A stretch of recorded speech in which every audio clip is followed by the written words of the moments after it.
There are right-wingers who don't know how to attack Obama. I would attack Obama in the way that I've just said.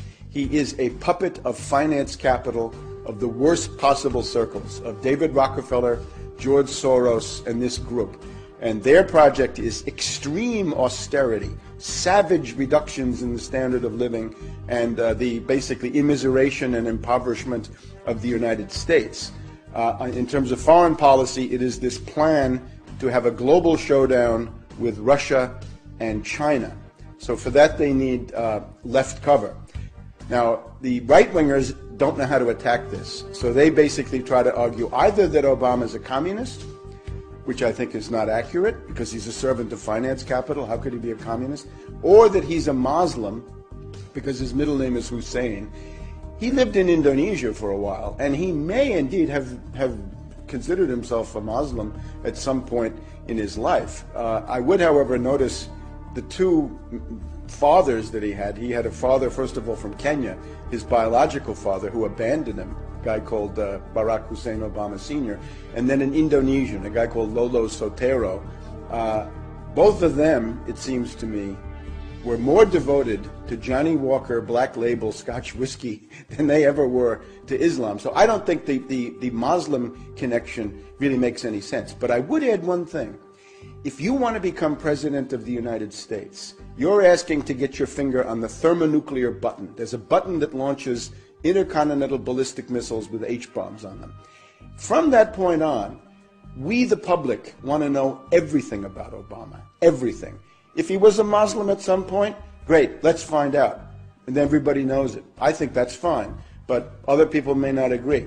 The main thing, though, is that we've got to know everything about him. We've got to know, did he sign up for for selective service? Is he HIV positive? Does he have a criminal record? Is he bisexual?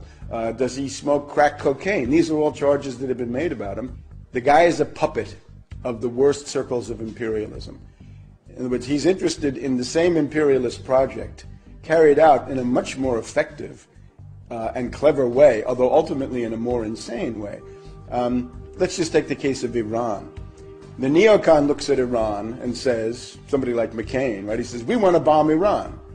Brzezinski says, you're crazy. You can't do that. You're too weak. You're too bankrupt. You're too isolated. You're too hated. You know what you do with Iran, says Brzezinski?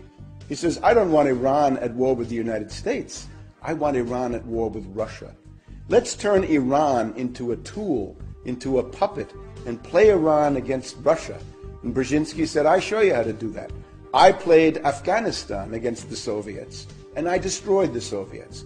So if we look at Syria, the neocon looks at Syria and says, let's attack Syria. Brzezinski says, you're crazy, don't do that. Make a deal with Syria. There's a very important Russian naval base in a place called Tartus on the Mediterranean. And Brzezinski has just been in Iran. He went for the Rand Corporation a couple of months ago. The goal would be to get the Russians out of Tartus and try to turn Syria, if possible, against the Russians. So instead of having Muslims as being the target, the Muslims become cannon fodder for the project against Russia and China. Let's take Chinese Turkestan. Right? There's a Muslim minority there, the Uyghurs. Right? What's Brzezinski's plan for them? It's to have them fight and die in some kind of an insurrection. He's got an insurrection going in Tibet. The idea right now is forget about the target list that you've known. The target list is getting bigger. Let me add a couple of others to the target list. Let's take Sudan, Arab country, Arab League.